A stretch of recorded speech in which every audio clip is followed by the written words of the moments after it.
Mi querida hermana, gracias por enviarme su audio. Con gusto responderé sus dos inquietudes. En un momentito más ya comienzo a responder, pero no sin antes decirle que le animo a que siga estudiando la palabra de Dios. Así como usted lo hace, descubre cosas, preguntas, busca soluciones. Dios ayuda a aquellos que exploran, que hurgan, que excavan en la palabra de Dios para conocer más profundo significado. En este caso, las dos consultas que usted me hace, una tiene que ver con el profeta joven y el profeta viejo de Primero de Reyes, capítulo 13. ¿Qué pasó allí? ¿Por qué uno le miente al otro? ¿Sí? ¿Cómo podemos estar prevenidos en iguales circunstancias? Y la segunda consulta tiene que ver con el caso de aquel profeta que se hizo lastimar, autolastimar, Primero de Reyes capítulo 20, ¿sí? Un mensaje y una advertencia muy severa contra Acab. Así nos cuenta el texto también. ¿Qué pasó allí en esa historia? Muy interesantes ambas.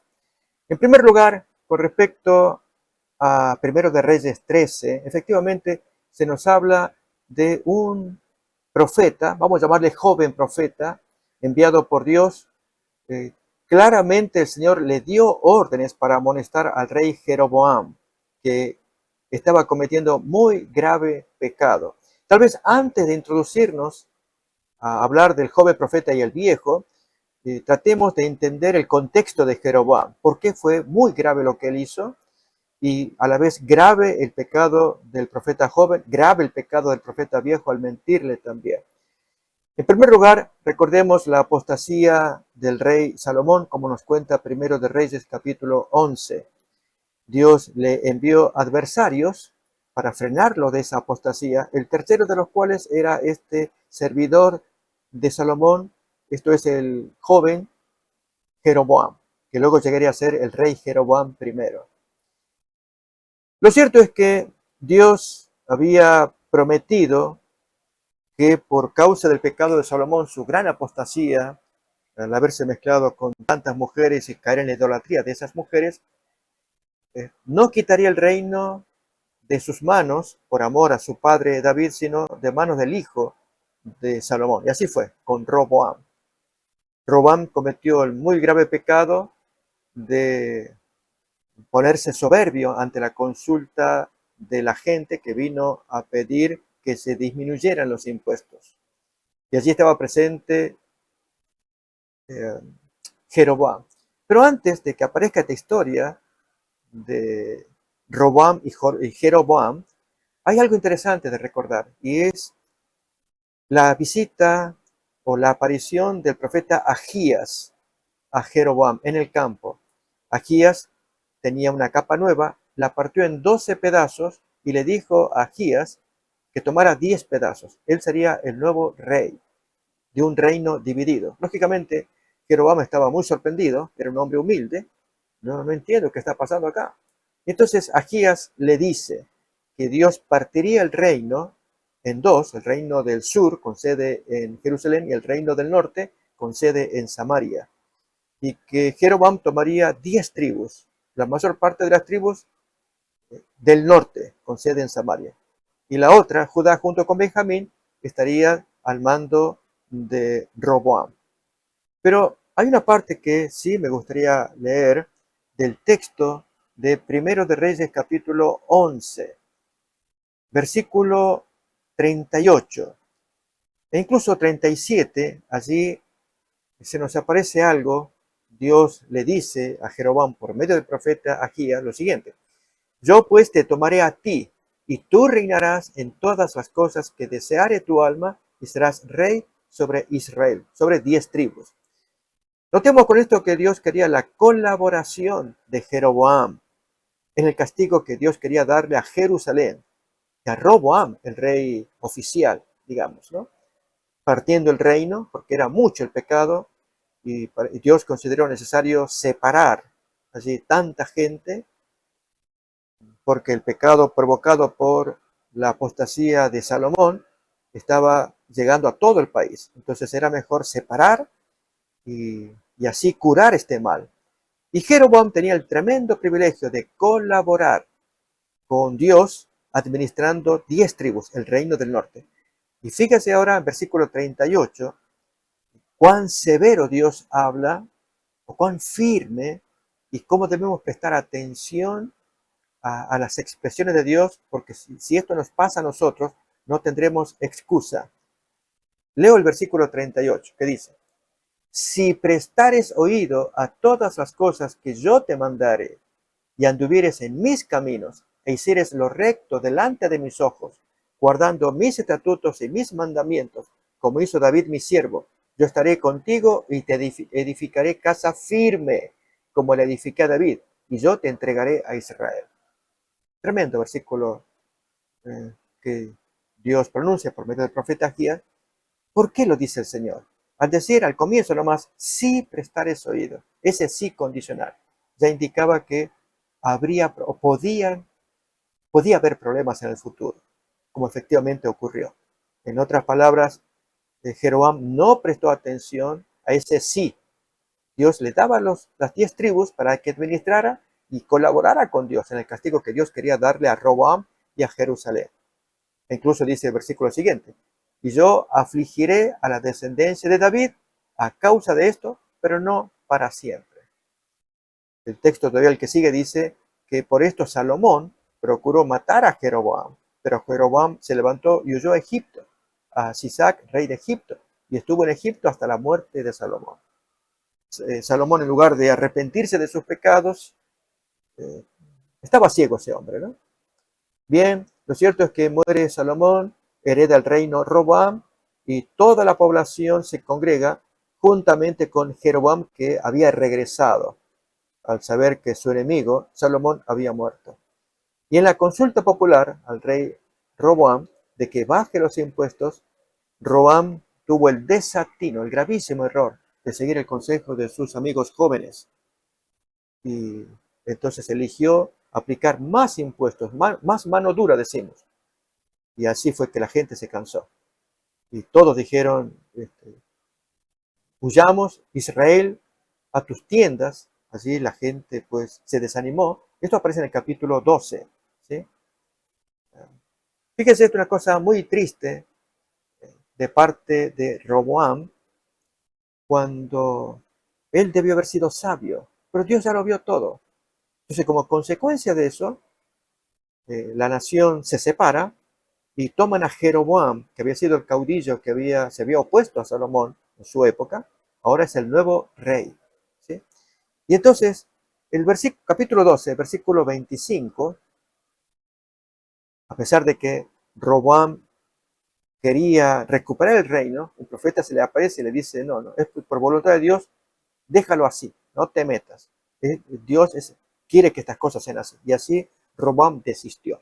Pero ahora, mientras hablamos de Jeroboam, versículo 25, comienza el gobierno, la administración de este nuevo rey. Dice el versículo 25: entonces reedificó Jeroboam a Siquem, en el monte de Efraín, y habitó en ella, y saliendo de allí reedificó a Penuel. Él tenía que reorganizar esas 10 tribus. Pero allí viene algo, preocupaciones al corazón de Jeroboam. Siguiente versículo: y dijo Jeroboam en su corazón: ahora se volverá el reino a la casa de David. ¿Por qué motivo? Porque el siguiente versículo menciona las 3 fiestas que Dios requería que toda la nación hiciera: viajar a Jerusalén para celebrar Pascua, Pentecostés y Cabañas. Si este pueblo subiere a ofrecer sacrificios en la casa de Jehová en Jerusalén, porque el corazón de este pueblo se volverá a su señor Roboam, rey de Judá, y me matarán a mí, y se volverán a Roboam, rey de Judá. Entonces, ante esa preocupación, allí Jeroboam tenía una oportunidad de oro. ¿Cuál era? Recordar las palabras del profeta Agías. Si tú prestas atención a los mandamientos de Jehová, yo te haré un gobierno firme. Así que él no tenía que temer. Aun si la gente viajara a Jerusalén para adorar a Dios en esas 3 fiestas anuales, él debía estar confiado en que Dios manejaría las cosas para que él fuera el gobernante que colaboraba con Dios mientras Dios castigaba a Jerusalén.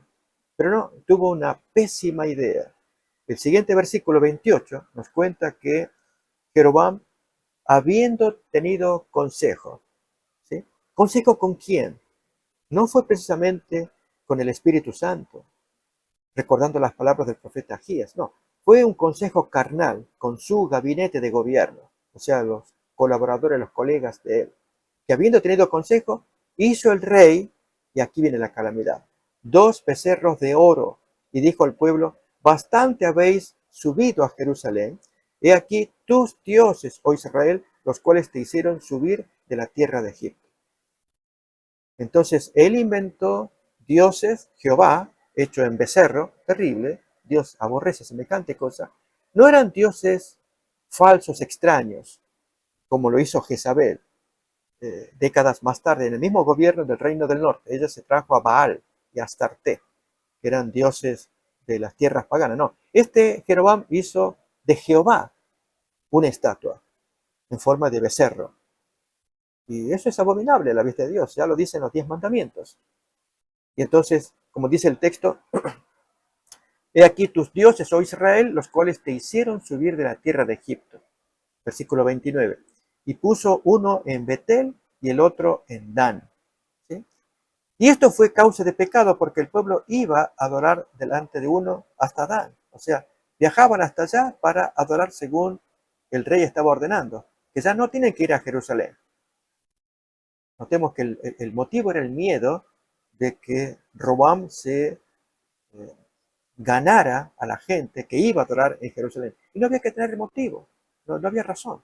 Dios había prometido que le daría un reino firme en cuanto él fuera fiel a los mandamientos de Dios.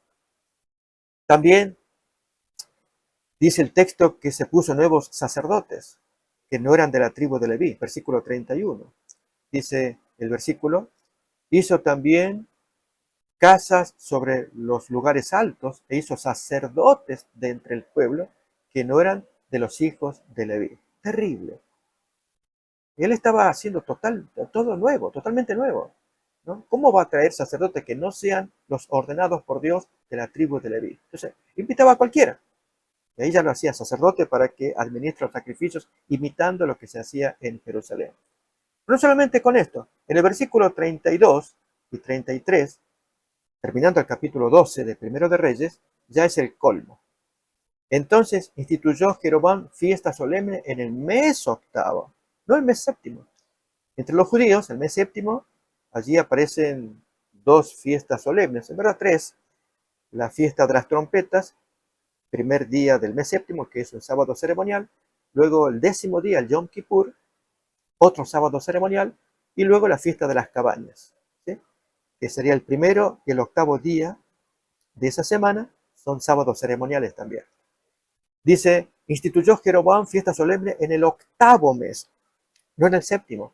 A los 15 días del mes, esa es la fecha para la fiesta de las cabañas, el 15 y el 22.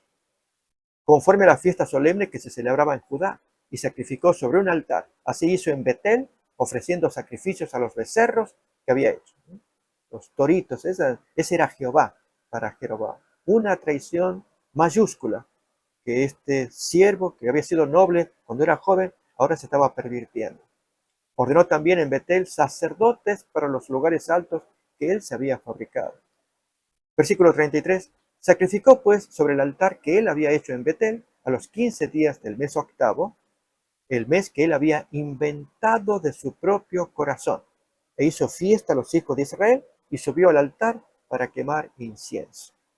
Y en ese contexto aparece el joven profeta, vamos a llamarlo así, el joven profeta, para diferenciarlo del viejo profeta, ¿no? El capítulo 13, que es la pregunta que usted me hace la consulta sobre estos 2 profetas, ¿no? Capítulo 13:1 nos dice, he aquí que un varón de Dios, por palabra de Jehová, vino de Judá a Betel, y estando Jeroboam junto al altar para quemar incienso, aquel clamó contra el altar por palabra de Jehová, y dijo, altar, altar, así ha dicho Jehová, he aquí que a la casa de David nacerá un hijo llamado Josías. Tremendo, ¿no?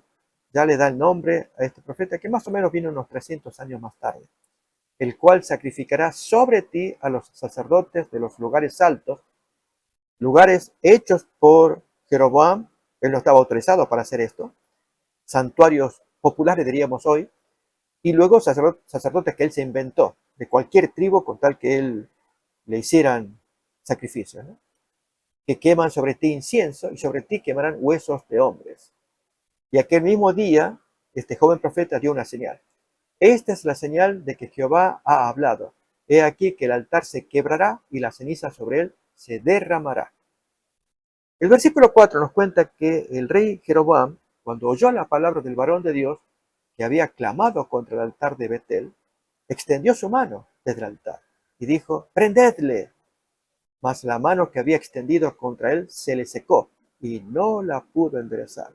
Y el altar se rompió y se derramó la ceniza del altar, conforme a la señal que el varón de Dios había dado por palabra de Jehová. Entonces el rey, asustado, obviamente, eso aparece en el versículo siguiente, 6, le dice al varón de Dios: te pido que ruegues ante la presencia de Jehová tu Dios y ores por mí para que mi mano me sea restaurada. Y el varón de Dios oró a Jehová y la mano del rey se le restauró y quedó como era antes. Qué bonita la misericordia de Dios. Ante un traidor mayúsculo como era Jeroboam, este merecía la muerte, pero Dios todavía tenía paciencia. Y con este acto de misericordia de restaurarle la mano, era una señal de que Dios lo amaba todavía, para que él se volviera de los malos caminos e hiciera según la voluntad de Dios, que gobernara según los mandamientos de Dios.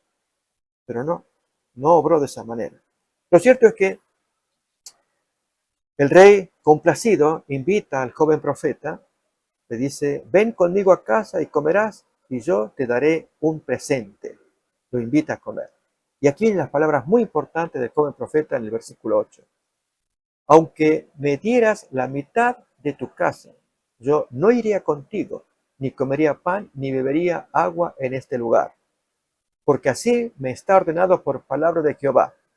Entonces el joven profeta sabía bien la orden y lo que debía hacer. No comas pan, no bebas agua, ni regreses por el camino que fueres. Regrésete por otro camino. Regresó pues por otro camino y no volvió por el camino por donde había venido a Betel. Hasta ahí la historia está muy buena, un tremendo mensaje que Dios le envía a Jeroboam por medio del joven profeta. Ahora, surgen reflexiones. Una, ¿por qué la severa amonestación de Dios al joven profeta de que no comiera en absoluto en ese lugar? Pues lo vamos a entender a la luz de Primera de Corintios capítulo 5. Allí hay una historia interesante que sería bueno conectarla, en que se narra el pecado grave que un miembro de iglesia comete de andar de la mano de la madrastra. ¿Sí? Decía en la lección de la escuela sabática que lo estudiamos hace poco. Y la iglesia, dice el texto, envanecida, no hizo ninguna reprensión, no actuó, no aplicó disciplina. Entonces se entera Pablo a distancia y entonces envía allí la disciplina, que el tal sea expulsado. Así nos va a decir un poquito más adelante en el capítulo 5, ¿no? Dice, eh, ciertamente yo como ausente en cuerpo, pero presente en espíritu, ya como presente he juzgado al que tal cosa ha hecho. En el versículo 4 pues nos dice que él quede expulsado, que quede para Satanás, aunque el alma puede salvarse para el día del Señor. ¿Sí? Entonces, el apóstol cuenta más sobre lo que significa la levadura, cómo este hombre con su levadura está leudando toda la masa, perjudicando la levadura, símbolo del mal. Bueno, en este caso, por eso la fiesta de los judíos de la Pascua incluía comer panes sin levadura. Y luego Pablo da la aplicación. ¿Sí? Es andar, nuestra Pascua es Cristo, dirá luego en el versículo 8, 7 y 8. ¿Sí? Y comamos los panes sin levadura. Yo leo desde el texto, Primera de Corintios, capítulos 5, 7 y 8. Limpiaos pues de la vieja levadura para que seáis nueva masa, sin levadura como sois, porque nuestra Pascua, que es Cristo, ya fue sacrificada por nosotros. Así que celebremos la fiesta no con la vieja levadura, ni con la levadura de malicia y de maldad, sino con panes sin levadura, que la vieja fiesta judía incluía hierbas amargas y panes sin levadura, pero aquí da la aplicación. Panes sin levadura, esto es de sinceridad y de verdad. Ese es el significado de los panes sin levadura. Pero entonces, ¿por qué esta historia? Porque a continuación El apóstol Pablo, desde el versículo siguiente, va a dar un consejo acerca de relacionarse con gente pecadora, que es el que se va a aplicar al joven profeta con el rey Jeroboam. Dice, yo os he escrito por carta que no os juntéis con los fornicarios, no absolutamente con los fornicarios de este mundo, o con los avaros, o con los ladrones, o con los idólatras, pues en tal caso os sería necesario salir del mundo. No, yo no estoy hablando de eso, estoy hablando de otra cosa. Entonces el versículo siguiente ahí se aclara. Dice, más bien os escribí que no os juntéis con ninguno que llamándose hermano fuese fornicario, avaro, idólatra, maldiciente, borracho, ladrón. Con el tal ni aun comáis. Bien, ese era el mensaje que Dios le estaba dando al joven profeta. Estos que están adorando a Dios por medio de becerros, por medio de lugares inventados por ellos, Betel, Dan, por medio de fiestas, el octavo mes inventado por ellos, y se consideran hijos de Jehová. No, no, no, no. Ni comas con esa gente. Así que ahí entendemos, era un desprecio de parte de Dios hacia Jeroboam. Y el joven tenía que entender ese mensaje, así que no comas ahí, en ninguna parte de Samaria, y vuélvete por otro camino. Así, y vuélvete rápido. Entonces volvemos otra vez a Primero de Reyes, capítulo 13. Ahí estaba, habíamos dejado en esa porción. Versículo 10 repasamos. Regresó pues por otro camino y no volvió por el camino por donde había venido a Betel. Entonces ahí aparece el viejo profeta que se enteró de lo que había pasado por medio de los hijos y él preguntó, ¿y por dónde se fue?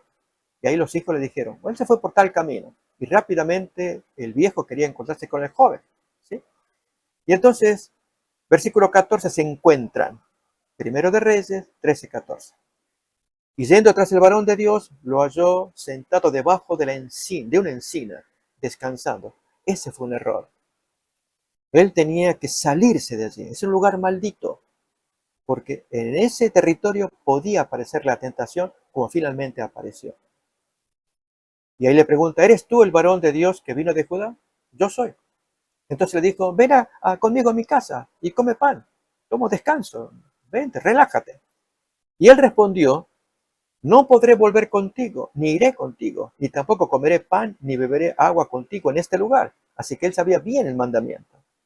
Porque por palabra de Dios me ha sido dicho, no comas pan, ni bebas agua allí, ni regreses por el camino por donde fueres. Note que él repite por segunda vez el mismo mandato que se lo dijo a Jeroboam el rey. Y el otro mintiéndole, ahí viene el punto, ¿sí? Le mintió. Y esa fue la pregunta que usted me hace, mi querida hermana. Mintiéndole le dice, yo también soy profeta como tú, y un ángel me ha hablado por palabra de Jehová, diciendo, tráele contigo a tu casa, para que coma pan y beba agua. Entonces volvió con él y comió pan en su casa, bebió agua, descansó. Y entonces, el texto, algo extraño ahora, aconteció que estando ellos en la mesa, vino palabra de Jehová al profeta, al mentiroso, que le había hecho volver, y viene el espíritu de profecía. Dije algo extraño, porque el hombre ahora sí va a hablar por voz de Dios, pero era un mentiroso. ¿Sí? Recordemos que Dios puede usar un burro, como lo hizo con Balaam, para hablar por espíritu de profecía.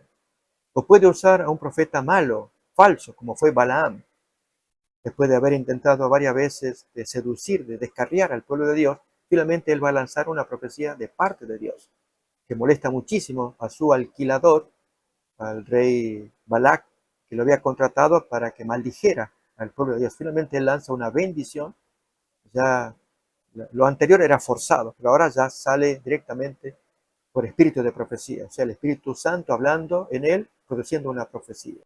¿Sí? Así que Dios no tiene problema de enviar mensajes por medio de gente inadecuada. Nabucodonosor, el rey, tuvo un sueño, un hombre criminal, y sin embargo Dios le reveló cosas muy importantes y el profeta Daniel se la explicó. ¿Sí? En el caso de este mentiroso, ahí Dios habla por medio de él y le dice, versículo 21, así dijo Jehová, por cuanto has sido rebelde al mandato de Jehová y no guardaste el mandamiento que Jehová tu Dios te había prescrito, sino que volviste y comiste pan y bebiste agua en el lugar donde Jehová te había dicho que no comieses pan y bebieses agua, no entrará tu cuerpo en el sepulcro de tus padres. Por eso le está indicando que se va a perder. Tristísimo esta historia, ¿no?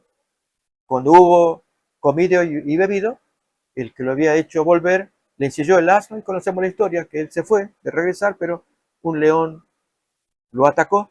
De misericordia, quizás habrá sido un ataque cardíaco, vaya a saber qué pasó, cómo se murió, pero el león no lo comió, ni a él ni al asno, ni tampoco el animal también, el león murió, ¿sí? Pero desobedeció. Y como usted me hizo la pregunta, mi hermano, pero si era profeta falso, ¿cómo es que creyó? ¿Sabe? Ahí viene el punto y una lección para nuestros días. Cuidémonos cuando ocurren situaciones similares por medio de los falsos profetas, falsos pastores, falsos mensajes que contradicen la voluntad de Dios. Mírenlo ilustrado en Janes y Jambres, en 2 de Timoteo capítulo 3, versículo 8. Lo estudiamos en la pasada lección de la escuela sabática acerca de las plagas. Son los hechiceros de Faraón, solamente que en Timoteo se nos van a dar los nombres, estos dos individuos mentirosos. Dice 2 de Timoteo 3:8, y de la manera que Janes y Jambres resistieron a Moisés, así también estos resisten a la verdad, hombres corruptos de entendimiento, réprobos, malditos en cuanto a la fe. ¿Sí? ¿Cómo podemos distinguir, ahí sí viene la pregunta, entre un milagro verdadero y un milagro falso, entre un mensaje verdadero y un mensaje falso? Allí aparece Moisés dando un mensaje a Faraón y probándolo con la vara que se transforma en culebra. Y aparece el mensaje opuesto de Faraón que dice, yo no conozco a Dios, ni sé quién es y no voy a dejar. Y para demostrar Faraón que Moisés hacía trucos, si es por trucos, yo tengo los míos también. Y trae entonces a sus hechiceros, Janes y Jambres, y también tiran sus varas y se convierten en culebras. ¿Cuál es la diferencia entre un milagro y el otro, entre un mensaje y el otro? Siempre tomemos esto como premisa. Elena White lo dice en un párrafo de Patriarcas y Profetas. Y es que los milagros de Satanás, el mensaje de Satanás es contradecir la voluntad de Dios. Así pasó con Janes y Jambres, que ellos hicieron milagros para contradecir, para devaluar, para disminuir el peso del mensaje de Moisés. Deja ir a mi pueblo, esto dice Jehová. Y entonces se produce la desobediencia. En el caso del viejo profeta es lo mismo. Si él da un mensaje contrario a la voluntad de Dios, como que Dios se corrigió. No, no, aquí Dios no se corrige. Dios dio un mensaje. Y él lo repitió muy cabalmente, este joven profeta al viejo. ¿Sí? Él sabía bien. Y el otro mintió. ¿Sabe, mi hermana, si hoy pasara algo similar? Imagínense que apliquémoslo a nuestros días. Que viene un pastor, la observa usted, o una señora ya que anda sola, ¿no es cierto? Y que también no tiene marido. Y entonces ahí viene el pastor, el profeta, le dice, hermana, yo tengo un mensaje de Dios para usted. Usted está autorizada a conseguir nuevo marido. Y, y usted puede hacerlo. Y, ¿qué es eso? O sea, lógicamente uno puede tener, si se está solo o sola, sí, pero un mensaje de parte de Dios, como fue el que recibió José Smith de los mormones. Él estaba autorizado a tener más de una esposa. Eso aparece en Doctrinas y Convenios, uno de los libros sagrados de los mormones, en el capítulo 132, que causó escándalo a la esposa, a Emma, ¿sí? A pesar de que el Wikipedia trae otra información, pero el texto ahí está diciendo que Dios le ordena a Emma que acepte el nuevo sacrificio que el marido tenía que traer, que era llegarse allí, porque habla de matrimonios múltiples, ese capítulo, ¿no? Ahí tenemos. Así que Dios da una orden, que es una contraorden de lo que el apóstol Pablo dio en 1 de Corintios 7. A eso vamos. Cuando aparecen contraórdenes, ¿sí? Tenemos que ser cuidadosos de que no sea la voz de Satanás que nos está animando a cometer pecado, que fue lo que le pasó a Adán y a Eva. Usted incluso en su audio me hace mención de Adán que fue engañado por el enemigo. Es cierto, pero fue advertido también. Elena White nos dice que los ángeles venían a enseñarle a la pareja que había un enemigo suelto. Lógicamente, lo dice Elena White, pero el texto bíblico ya de por sí enseña, cuando Dios dice muy clarito, de todos los árboles del huerto podrás comer, pero de este árbol no, porque el día que ustedes coman, morirán. Y si uno le busca la vuelta y que, no, que Dios quiso decir esto, pero no era así, Dios lo que quiso decir, y viene alguien que nos susurra al oído un mensaje opuesto al mandato de Dios. Ahí es donde tenemos que tener mucho cuidado para no caer en la trampa, como pasó con Adán, con Eva primeramente, que arrastró a su marido Adán, y con ese joven profeta, que fue seducido por el viejo profeta. Tanto el viejo profeta, lo estimó, que luego dice a sus hijos, cuando yo muera quiero que me entierren al lado del joven profeta. En mi opinión creo que los dos no se van a salvar. Van a resucitar en la segunda resurrección juntos, allí, como era el pedido del viejo profeta de estarse junto con el otro. Porque lo respetó mucho, lo amó mucho, pero usó el viejo hombre, o sea, se dejó llevar como Balaam, el viejo hombre, por la codicia de querer ganar ese dinero gratis, que, bueno, gratis no, por un servicio que le estaba dando, pero era mucho dinero, y eso él no lo quería perder.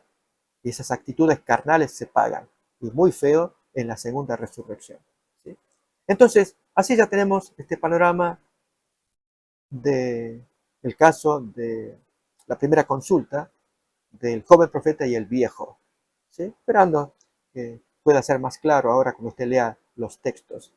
Y vamos a la segunda consulta en Primero de Reyes capítulo 20, desde el versículo 34, allí podemos ir leyendo cómo Acab comete el grave error. Él había sido privilegiado en el capítulo 20 porque varias veces el profeta de Dios se le apareció anunciándole lo que el enemigo quería hacer. O sea, Dios amaba al reino del norte, siempre amó a sus hijos, aunque fueron desobedientes y cuanto más Jezabel.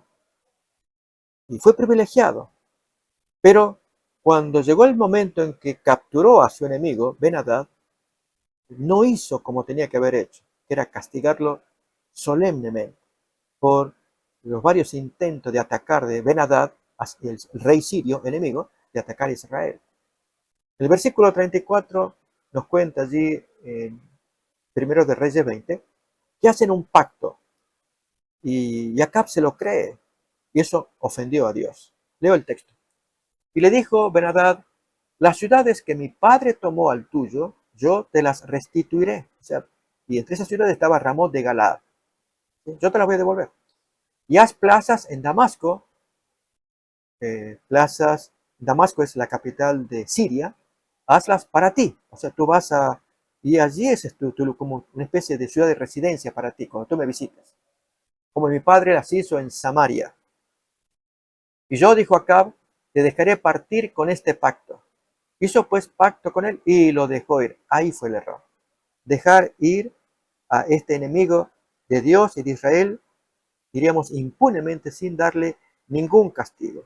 Bien, el asunto es que cuando él se retira, vamos a mirar el texto todavía más, acontece algo. Desde el versículo 34 que hemos leído, vamos al 35 a continuación, nos dice que un varón de los hijos de los profetas dijo a su compañero por palabra de Dios, era otro de los jóvenes profetas también, hiéreme ahora. Mas el otro no quiso oírle, no entendía. ¿Por qué quiere que yo te pegue? Es palabra de Dios, pégame un golpazo bien fuerte. Pero no entiendo qué. ¿Y qué dice el siguiente versículo? Por cuanto no has obedecido a la palabra de Jehová, he aquí que cuando te apartes de mí, te herirá un león. Y cuando se apartó de él, le encontró un león y lo mató. Le estaba diciendo, es por palabra de Dios, haz caso, yo sé lo que te digo. Tú tienes que herirme. Bien, va a la segunda ocasión. Luego se encontró con otro hombre, creemos que otro compañero de los profetas también. Y le dice, hiéreme ahora. Y el hombre le dio un golpe y le hizo una herida. Versículo 38, y el profeta se fue y se puso delante del rey en el camino y se disfrazó poniéndose una venda sobre los ojos para que no lo reconociera Acab, ¿sí? Porque él ya sabía que estos eran los mensajeros de Dios, eran discípulos de Elías y Eliseo, eventualmente va a ser de Eliseo, gente conocida, gente valiente, eran estudiantes de teología, diríamos ahora, ¿no? Entrenados para predicar la palabra de Dios. Y cuando el rey pasaba, dice el versículo, él dio voces al rey diciendo, tu siervo salió en medio de la batalla, he aquí que se me acercó un soldado y me trajo un hombre diciéndome, guarda a este hombre, y si llegare a huir, tu vida será por la tuya, o pagarás un talento de plata. Y mientras tu siervo estaba ocupado en una o en otra cosa, el hombre se me escapó. Entonces el rey de Israel, furioso estaba acá. Esa será tu sentencia. Tú la acabas de pronunciar. Claro, la sentencia es, eh, tu vida será por la tuya, así que no lo dejes escapar. Y se me escapó. Bueno, ahora lo vas a pagar con tu vida, porque se te escapó eso que tú lo tenías que retener.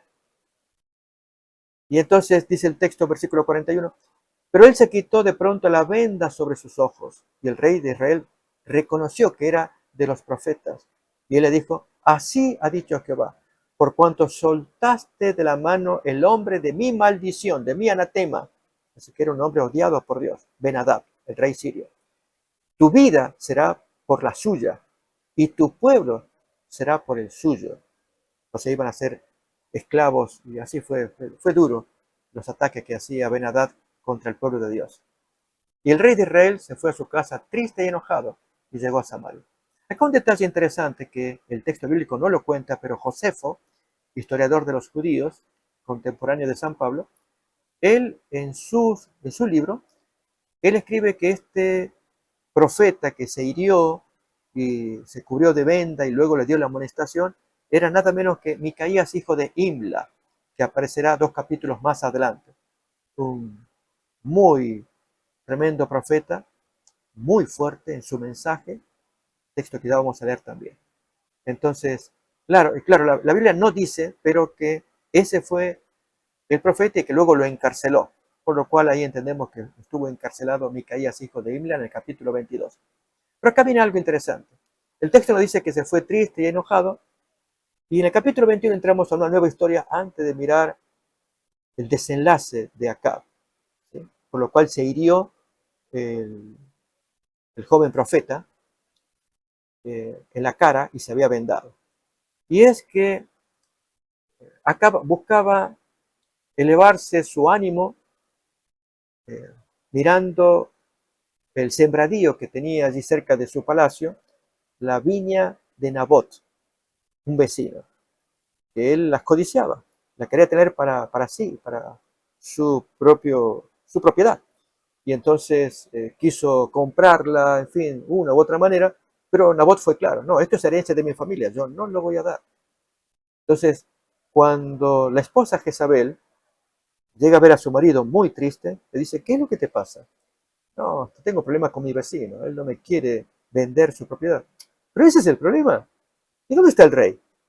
Entonces, ¿qué hizo Jezabel? Un crimen muy grave, ya colmaba la paciencia de Dios. Cuando entra Jehú, poco después, ya en el siguiente libro de Reyes, la orden de Dios es exterminar toda la gente de acá, primeramente arrancando con Jezabel. ¿Qué hace Jezabel? Pues la gran pecadora allí ordena que se mate a Nabot con falso testimonio. Allí ancianos perversos van a dictar falso testimonio, que el hombre blasfemó y por lo tanto lo apedrean. Y ahí quedó muerto. Todo una mentira. Y es que eso, los ancianos de la ciudad aceptaron porque se trataba de la reina. Y ahora sí, Jezabel le dice al marido, ahora esto es tuyo, ya no tienes nada que temer, te la regalo. Y entonces dice el texto, versículo 16, ¿no? Aquí es una parte importante y otra lección que podemos extraer. Primero de Reyes 21, 16, luego de la muerte de Nabot. Y oyendo Acab que Nabot era muerto, se levantó para descender a la viña de Nabot de Jezreel para tomar posesión de ella. Eso dice el versículo 16. Pero el 15, el anterior, vamos a leerlo también, porque está grave. El marido no se le quejó a la esposa. ¿Qué hiciste? No, no. Consintió en el crimen de la mujer. Cuando Jezabel oyó que Nabot había sido apedreado y muerto, dijo a Acab: levántate y toma la viña de Nabot de Jezreel, que no te la quiso dar por dinero, porque Nabot no vive, sino que ha muerto. Y el rey no averiguó. ¿Qué le pasó? No, Jezabel iba a dar otra mentira y así tener al marido contento. Así no se gobierna. Bien, frente a esto, Dios ordena a Elías que se presente. Versículo 17. Entonces vino palabra de Jehová a Elías, diciendo: levántate, desciende a encontrarte con Acab, rey de Israel, que está en Samaria.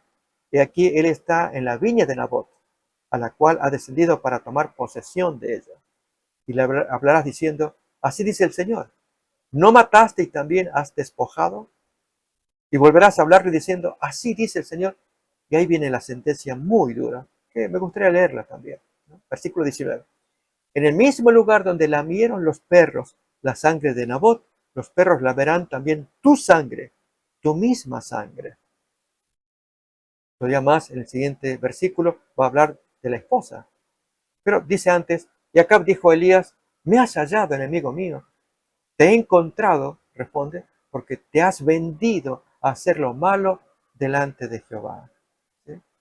He aquí yo traigo mal sobre ti, y barreré tu posteridad y destruiré hasta el último varón de la casa de Acab, tanto el siervo como el libre en Israel.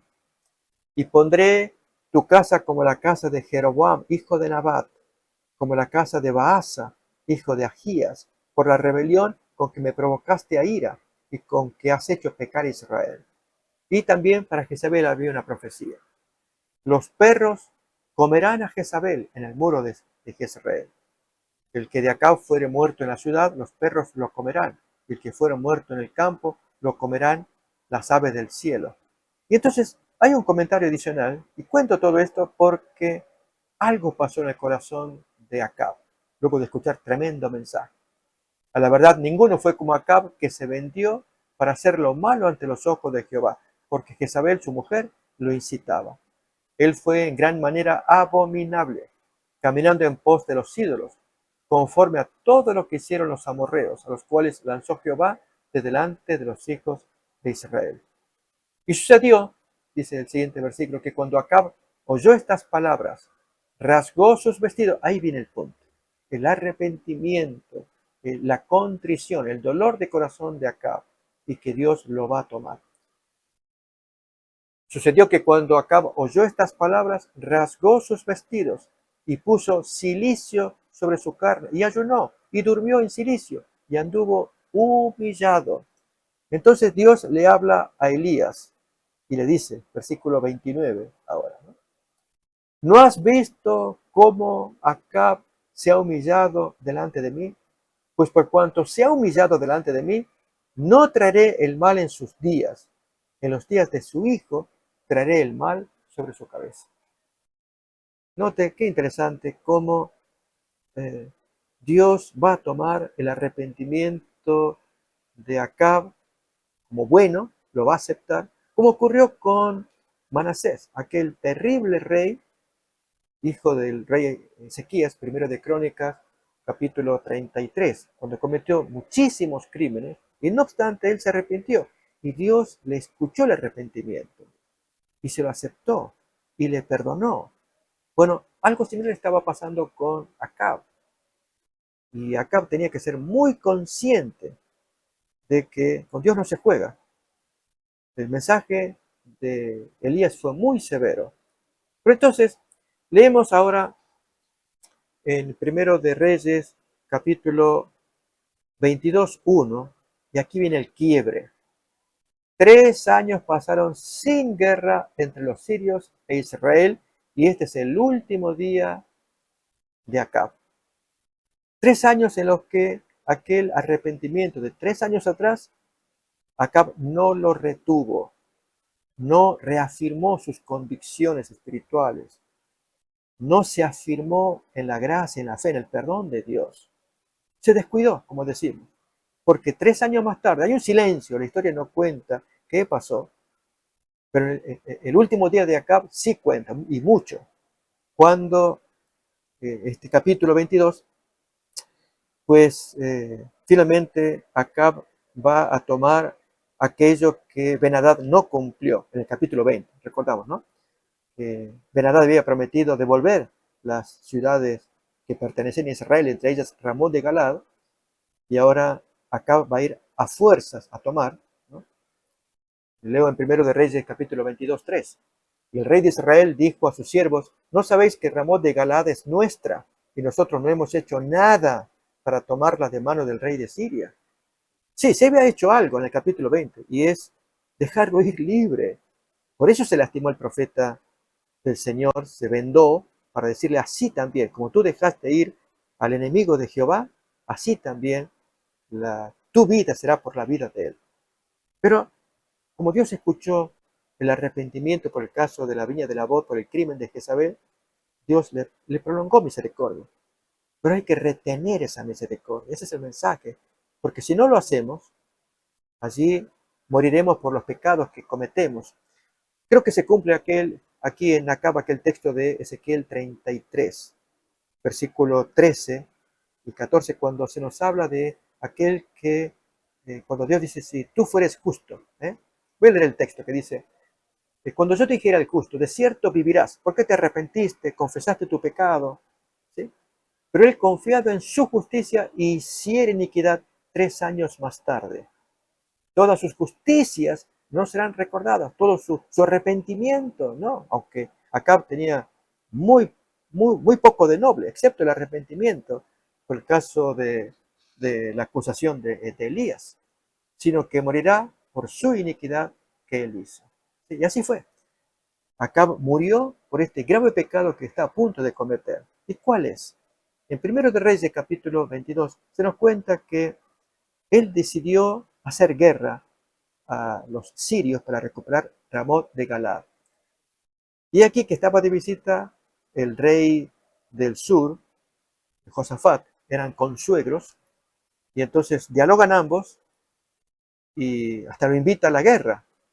Y Josafat no estaba permitido hacerse, él era un buen rey, pero no estaba permitido hacer semejantes concesiones. De hecho, luego él va a sufrir amonestación, primero de Crónicas 19, ahí se nos cuenta la amonestación que Josafat sufrió, recibió de parte de Dios, de un profeta que Dios envió, por haberse aventurado a meterse con este consuegro suyo, criminal como era Acab. Lo cierto es que Josafat dice: sí, yo te acompaño a la guerra, pero consulta palabra de Jehová, porque Acab pues se confiaba en sí mismo. Y se trae, el texto va a decir, profetas falsos, pero no son profetas de Baal, son profetas de Jehová. Eso es lo llamativo, ¿no? Muchísima gente que viene alrededor. El texto va a decir, el rey de Israel reunió a los profetas como 400 hombres, los cuales les pregunta: ¿yo iré a la guerra contra Ramón de Galad o la voy a dejar? Y ellos responden: conforme la carne. Sí, sube, ve, porque Jehová la entregará en mano del rey. Él se confió. Acab en estas falsas promesas, porque eran falsos profetas. Y no eran profetas de Baal, eran vendidos, porque más adelante en el diálogo, uno de sus líderes, Sedequías, hijo de Kenana, invoca el nombre de Jehová. ¿De dónde se fue el Espíritu de Jehová para hablarte a ti? Era el profeta que acababa de llegar, Micaías, hijo de Imla, que dio un mensaje muy duro contra Acab. Entonces, cuando a veces nos gusta escuchar la alabanza, que nos soben la oreja, en fin, hay expresiones por ahí populares que se usan, ¿no? El rey Acab pues quería escuchar eso. Pero Josafat, que era un hombre de Dios, en ese momento estaba actuando mal, pero era un hombre de Dios. Él percibió que algo andaba mal. Y él mismo hace la pregunta: ¿no hay un profeta de Jehová u otro profeta de Jehová por el cual consultemos? Esa es la pregunta que hace Josafat, le hace a Acab. ¿Sí? ¿Hay aún aquí algún profeta de Jehová por el cual consultemos? Está en el versículo 7. Y entonces en la respuesta que va a dar el rey de Israel, sí, hay un varón todavía por el cual podríamos consultar, pero yo lo odio, porque siempre me profetiza mal, nunca me hace el bien. Y Josafat, trata de calmarlo. No hable el rey así. y lo hacen llamar a Micaías, hijo de Imla. La historia es fascinante. Aún lo sacan de la cárcel, allí el carcelero y el hijo del rey le dicen, mira, habla conforme a todos tus otros colegas, da buena ventura al rey. No, yo voy a hablar lo que Dios me diga. Y entonces cuando se presenta, allí le pregunta a Acab, ¿y tú qué dices? ¿Voy o no a Ramot de Galaad? Y la forma burlona como el profeta habla es tan evidente que el rey se da cuenta. Oh, sí, sí, sube, sube, sube. Dios te la va a dar, sí, sube. Y el rey le dice, ¿no te he dicho que siempre me diga la verdad? A veces hay una lección que podemos extraer. Algo similar ocurre en Jeremías capítulo 42-43 con Johanán, hijo de Carea, que van a Jeremías para consultar palabra de Jehová, y cuando viene el mensaje 10 días más tarde, pero no está de acuerdo a las expectativas de uno, decimos, no, Dios no te ha hablado, no, a ti no te habló, Dios no te pudo haber dado ese mensaje, te lo dio tu secretario Baruch. Cualquier cosa, con tal de no aceptar el mensaje de Dios cuando no conviene a nuestros apetitos. Eso le pasó a Jeremías. Y acá está pasando lo mismo. ¿eh? Como Acab se da cuenta que le está hablando en forma de burla, por eso le dice versículo 16, ¿hasta cuántas veces he de exigirte que no me digas sino la verdad en el nombre de Jehová? Ok, ¿quieres la verdad? Ahí te la va. Y cuando se lo dice, se ofende Acab. Se ofende mucho. Una historia que yo le dejo para que usted la termine de leer, que es fascinante, fascinante. Como consecuencia de ello, da un mensaje adverso, es el último día de Acab, y el rey, orgulloso, pedante, por eso dijimos que pasaron 3 años desde su arrepentimiento y él no creció en el espíritu. Entonces Dios dijo, no, este hombre ya se terminó su gracia, tiene que desaparecer. De ahí viene la visión que tuvo Micaías, lo que miró, lo que Dios le permitió ver en el cielo, la consulta que Dios hizo de espíritus, de ángeles, a ver quién aconsejaba. Dios no necesita consejero, pero los hizo participar. A ver, ¿qué aconsejan ustedes para que se pierda acá? Ya es el último día. Y que un ángel dijo de esta manera, el otro dijo de otra manera, pero hubo uno muy inteligente. Él dijo, yo sé cómo. A ver, ¿de qué manera? Seré profeta falso, boca mentirosa en la boca de sus profetas. Y así se va a perder. Oh, ya. Y Dios dijo, oh, sí, ese plan funciona. Ok, hazlo así. Y así fue. Y entonces Micaías le dice, eso es lo que está pasando ahora. Tus profetas están inspirados para hablarte el mal. Y ahí fue cuando interviene uno de sus líderes, Sedequías, hijo de Kenana, le da una bofetada a Micaías, le dice, ¿y de dónde me dejó el Espíritu Santo a mí para hablarte a ti? Ahí vemos que no es Baal, no son profetas de Baal, son falsos profetas de Jehová. Cuidémonos con los falsos pastores modernos del Señor, cuando no hablan conforme a la palabra de Dios. Y si dicen cosas que nos hieren, que Dios nos dé fuerza para aguantarlo, cuando hieren el pecado que cargamos, no que nos hieren a nosotros, o que nos ofenden necesariamente, insultando, no hablo de eso, hablo de cuando señalan pecados que nos duelen porque Dios quiere sanarnos. Y entonces ahí en soberbia, Acab le dice a Micaías, escuchen todos, ¿no? Ya oyeron lo que dijo Micaías, yo volveré con gracia, con poder, con éxito. Y entonces ahí responde muy sabiamente Micaías, hijo de Imla. Leemos Micaías le dice, versículo 28, si llegas a volver en paz, Jehová no ha hablado por mí. Enseguida le responde Acab, hey pueblos, escuchen todos, anótenlo, a ver quién gana acá. Y efectivamente, eh, Acab y Josafat, muy erróneamente, se mete también en la guerra. Por poco pierde la vida porque los enemigos buscaban solamente a Acab, lo querían matar a él nada más. Y toman prisionero a Josafat, que no tenía que estar en esa guerra. Y él gritó, desesperado, no, yo no soy, yo no soy. Y ahí sí lo dejaron ir libre, en una carroza de guerra. Por eso fue amonestado severamente Josafat en el libro de Crónicas. Allí aparece capítulo 19. ¿Sí? Pero en el caso de Acab, como decimos comúnmente, una bala perdida. ¿Vale? Allí una flecha perdida, lanzada a la aventura por un enemigo, cayó en el costado, en el cuerpo de Acab, ¿sí? Y comenzó a desangrarse. Él le dijo al cochero que lo sacara y ahí murió desangrado, ¿sí? Y los perros después lamieron la sangre de él. Y se cumplió la profecía. Dios había hablado por el profeta genuino Micaías en contra de los falsos profetas de ese tiempo, ¿sí? Pero a la vez se cumplió la profecía del profeta herido cuando se autohirió, se autoinfligió allí con el vecino y que se cubrió la venda y le dijo allí en profecía, así también tú, tu vida será por la de este enemigo que dejaste escapar. Él tendría que haberlo matado, haberlo destruido a Ben-Hadad. No lo hizo, pero aplicó una misericordia carnal, no era voluntad de Dios, tenía que haberlo destruido. Entonces, lecciones que podemos extraer de estas historias fascinantes. Y así, mi hermana, le animo a que usted siga estudiando, siga escarbando, explorando, cavando en la mina de la palabra de Dios. Y cada vez que usted quiera, me eleva la consulta, yo con gusto, allí podré responder dentro de mis posibilidades. Así pues, envío este saludo, este mensaje, y que Dios la bendiga.